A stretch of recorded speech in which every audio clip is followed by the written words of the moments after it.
টানা ৩ দিনের অস্বাভাবিক বৃষ্টিতে জয়পুরহাটের আক্কেলপুরে কৃষিখাতে নেমেছে ভয়াবহ বিপর্যয়।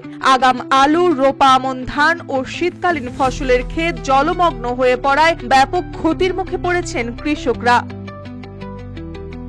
উপজেলা কৃষি দপ্তরের তথ্য অনুযায়ী ৫১৩ হেক্টর জমিতে আলু ও ১০,৪৬৫ হেক্টর জমিতে আমন ধান রোপণ করা হয়েছিল।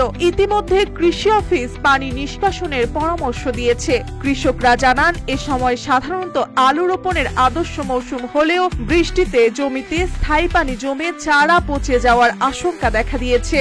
আমি আলু লাগাছি, কয়েকদিনের বর্ষায় আমার ২০-২৫ হাজার টাকা লস হয়ে যাবে। তা বাদে রসুন পেঁয়াজ লাগাছি, এগুলা পানি ডুবে প্রায় নষ্ট হয়ে যাবে, আমার সব কিছু লস হয়ে যাবে। আমাকে লাগানো খরচ হয়েছে ৪,০০০, আবার মনে করি কাটা মেলা পিঠা এলা দিয়ে আর ২,০০০ যাবে, ৬,০০০ টাকা ইয়া হবে আর কি। আমাকে লস যাবে যদি ধানটা যদি না হয়। আর ধান যদি হয় তাহলে মনে করি তা হিসাব করে দেখা যাবে যে ১,০০০-৫০০ টাকার মতন। ধান পড়ে পানি হওয়ার কারণে বাতাসের জন্য ধানটা পড়ে গেছে। আমাদের গত রাত্রে যে বৃষ্টিটা হয়েছে, এই বৃষ্টিটা খুব বেশি হয়ে গেছে। এই বৃষ্টি দিয়ে আমাদের আলুটা না হওয়ারই সম্ভাবনা বেশি। বৃষ্টিটা পানিটা সব নিংড়িতে গড়তেছে না, পানি থাকতেছে নালাতে, এই কারণে আলুটা আমাদের না হওয়ার সম্ভাবনা বেশি।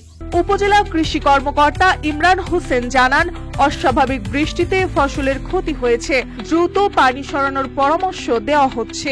গত 2 দিনে আমার আক্কেলপুর উপজেলায় রেকর্ড পরিমাণ বৃষ্টি হয়েছে, 96 মিলিমিটার বৃষ্টি হয়েছে। এই বৃষ্টিপাতে আমাদের আক্কেলপুর উপজেলার রোপা আমন ধান এবং আগাম আলু যে চাষাবাদ করা হয়েছিল সেই কিছু অংশ ক্ষতিগ্রস্ত হয়েছে। বিশেষ করে যেসব আগাম আলু নিচু জমিতে করেছে, যেখানে পানি নিষ্কাশন ব্যবস্থার সমস্যা, সেই জমিগুলো পানি আমরা নিষ্কাশন করার জন্য কৃষকদের পরামর্শ দিচ্ছি এবং রোপা আমন ধান যে সেটারিং হয়েছে সেই ধানগুলো 4-5টা গোছা বেঁধে দেওয়ার জন্য কৃষকদের পরামর্শ দিচ্ছি, যাতে তারা ক্ষতিটা পুষায় নিতে পারে।